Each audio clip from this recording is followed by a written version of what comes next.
ये कहानी है एक व्यक्ति की जो कि एक पेंटर था। वह शाम के वक्त एक पेंटिंग बनाता था और अगली सुबह उसे बाजार में 500 रुपए में बेचकर आता था।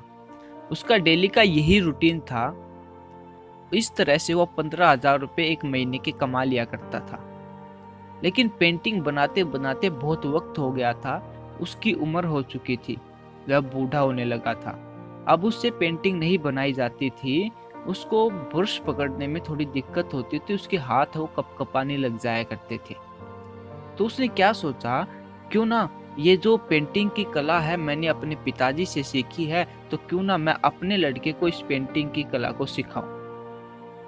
उसने फैसला किया कि मैं अपने लड़के को इस पेंटिंग की कला को सिखाऊंगा। जैसे ही वो अपने लड़के को पेंटिंग की कला सिखाने लगा, उसने अपने लड़के को बताया कि ऐसे पेंट ब्रश को पकड़ते हैं, इस तरह से ऐसे कलर करते हैं, बहुत सारी चीजें बताई। तो उसके लड़के ने एक पेंटिंग बनाई और पेंटिंग बनाने के बाद जब वह बाजार में उसे बेचने गया तो वह पेंटिंग 100 रुपए की बिकी। वह लड़का घर आया, उसने अपने पिताजी को बताया कि जो पेंटिंग आपने बनानी सिखाई थी वह 100 रुपए की बिकी।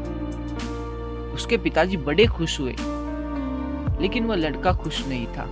उस लड़के ने कहा कि आप जो पेंटिंग बनाते थे वो 500 रुपए की बिकती है और जो मैंने पेंटिंग बनाई वो 100 रुपए की बिकी, ऐसा क्यों? मुझे और सिखाइए। तो पिताजी ने क्या किया, उस लड़के को और सिखाया और कलर मैचिंग बताया और कलर कैसे करने हैं, कैसे अंडरलाइन करना, सारी चीजें बताई। जब अगली सुबह उस लड़के ने पेंटिंग बनाई और बेच कर आया तो वो पेंटिंग 200 रुपए की बिकी। जब उस लड़के ने घर आके बताया कि पेंटिंग 200 रुपए की बिकी तो उसके पिताजी बड़े खुश हुए, लेकिन वह लड़का खुश नहीं हुआ। उसने कहा, पिताजी अभी भी आपके पास कुछ ऐसी चीज है कि आपकी जो पेंटिंग है वो 500 रुपए में बिकती है और जो मेरी पेंटिंग है वो 200 रुपए में बिकी है, मुझे और सिखाइए।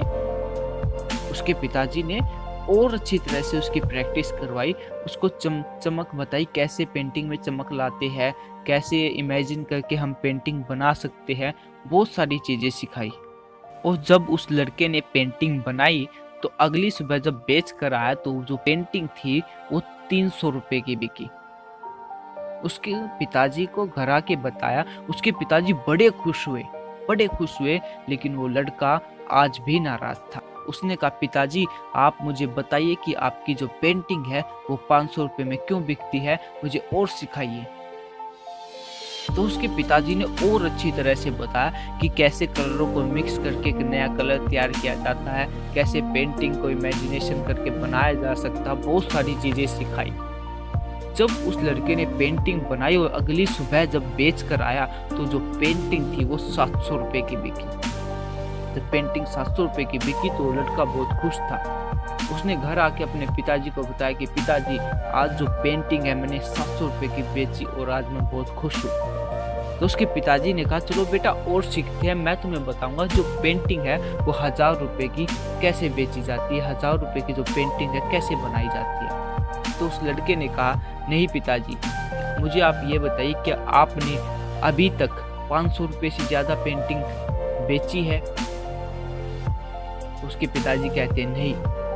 उस लड़के ने कहा, आज मैंने 700 रुपए की पेंटिंग बेची है और आप 500 रुपए की बेचते हैं, आप 500 की बेचते हैं, क्या आप मुझे सिखाएंगे कि 1000 रुपए की पेंटिंग कैसे बेचते हैं, कैसे बनाते हैं?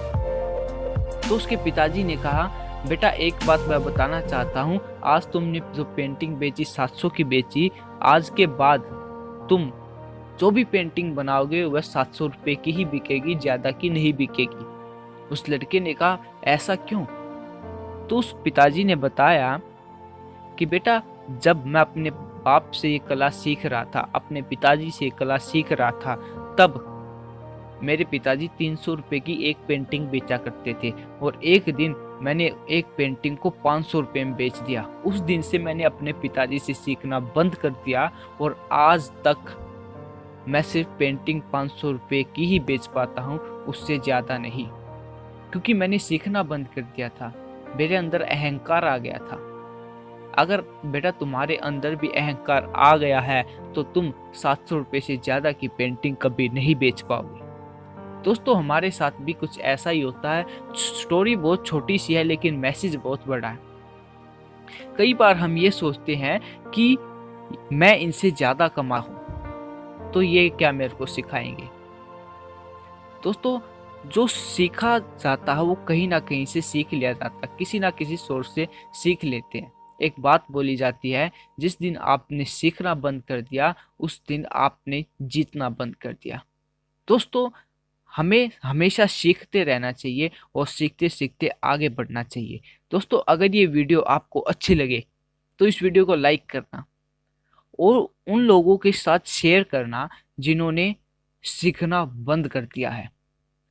ज़्यादा से ज़्यादा इस वीडियो को शेयर करना और इस चैनल को सब्सक्राइब कर लेना ताकि आने वाली वीडियो का नोटिफिकेशन आपको मिल सके सबसे पहले।